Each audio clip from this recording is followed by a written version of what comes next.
सलाम और आदाब। उम्मीद है आप सब खैर खैरियत से होंगे। आज एक नए वीलॉग में आपको खुशामदीद कहता हूँ और आज जिस मौजू पर आपके सामने कुछ मारूज़ात रखना चाहता हूँ वो है वहदत उम्मत में अस्हाब रसूल का किरदार। दरअसल 1 अक्टूबर 2023 को लाहौर के एक अजीम दरसगाह जामिया उर्वतुल वुस्क़ा में अल्लामा आगा सईद जवाद नक़वी हफ़िज़हुल्लाह ने एक कॉन्फ्रेंस मुनक़िद की थी और उस कॉन्फ्रेंस में मुल्क भर से तमाम मसालिक के उलमाए किराम, यूनिवर्सिटियों के प्रोफेसर्स और अहले दानिश वहाँ पर जमा हुए थे। और इस मरतबा आगा साहब ने जिस उन्वान का इंतखाब किया वो उन्वान बहुत ही ऐसा उन्वान था कि जिसको पढ़ के इंसान जो है वो तज़ब्ज़ुब का शिकार हो जाता था। और कई लोगों ने इस पे बात की, पूछा कि इस पे क्या बात हो सकती है और उसकी वजह मैं अभी आपको बताता हूँ। तो उस कॉन्फ्रेंस की जो सबसे बड़ी खूबी थी, अच्छा उसके अंदर हमें भी दावत दी गई थी, एक तालिब इल्म को भी गुफ्तगू का मौका भी मिला।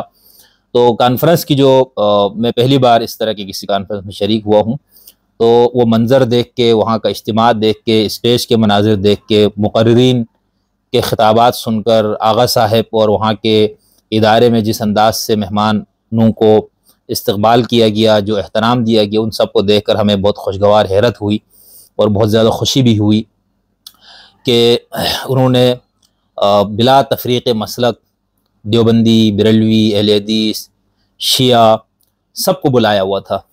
और कॉन्फ्रेंस का उन्वान भी उन्होंने ऐसा रखा था कि जिसके ऊपर बात करना मुक़र्रिरीन के लिए भी ज़रा मुश्किल था। और उस कॉन्फ्रेंस में हमारा ये ख़्याल था कि शायद कुछ टाइम दिया जाता होगा जिसमें इंसान जो है वो इस अहम मौजू पर कुछ बुनियादी नुकात पर गुफ्तगू कर सके, लेकिन वहाँ पर मेहमानों की इतनी कसीर तादाद थी कि 3 से 5 मिनट और 10-8 मिनट तक ही लोग गुफ्तगू कर पा रहे थे। 5 मिनट से ज़्यादा वहाँ पर टाइम नहीं था। तो तालिब इल्म को चूँकि दावत दी गई थी तो हमने भी 2-4 मिनट वहाँ पर बात की, लेकिन जिन नुकात पर हम बात करना चाहते थे वो वहाँ पर नहीं हो सकी। तो हमने कहा कि चले फिर हम इसको इस तरह से अपने नाजरीन के सामने पेश कर देते हैं। कोई बहुत ज़्यादा इल्मी फ़िक्री बात तो हमारे पास नहीं होती, आपको मालूम है। तालिब इल्माना जो गुफ्तगू होती है वही करनी थी। तो वहाँ पर चूँकि पूरा मौका नहीं था तो हमने कहा कि आपको अलग से व्लॉग में इसके ऊपर थोड़ी सी बात बता दें कि इस मौजू पर बात किन बुनियादों पर हो सकती है, इस मौजू का इंतखाब कैसा था। तो मैं शुरू में तो हम आगा साहब को अपनी गुफ्तगू में भी, मैं आखिर में वहाँ पर जो तकरीर की वो भी अपनी इस व्लॉग के आखिर में भी लगा दूंगा, तो वो भी आप सुन लीजिएगा अगर टाइम है तो। वहाँ पर जो जैसे कि मैंने आपसे कहा कि इसमें सईद जवाद नक़वी साहब बहुत ज़्यादा ख़राज तहसीन और ख़राज अक़ीदत के हक़दार हैं और बहुत जिस अंदाज से हम उनकी गुफ्तगू सुनते हैं और उनकी किताबें भी हमारे पास कई मौजूद हैं, हम पढ़ते भी हैं उनको, क़त नज़र इसके कि उनसे इख्तिलाफ़ है, इत्तेफ़ाक़ को अपनी जगह। तो आगा साहब को जितना हमने पढ़ा सुना और उनके सुन्नी मुखालिफिन और शिया मुखालिफिन जो उन पर तबर्रा पढ़ते हैं उन सब को सुनकर, और मैंने आगा साहब पर 1 घंटे का एक और व्लॉग किया हुआ जो कि हमने 8-10 दिन पहले हमने अपने अपलोड किया था चैनल पे। तो अगर आपको सईद जवाद नक़वी साहब की बुनियादी फ़िक्र और उनके ऊपर ख़ुद शियाओं के जो एतराज़ात है उसकी वजूहात को जानना है तो वो भी आप देख लीजिएगा।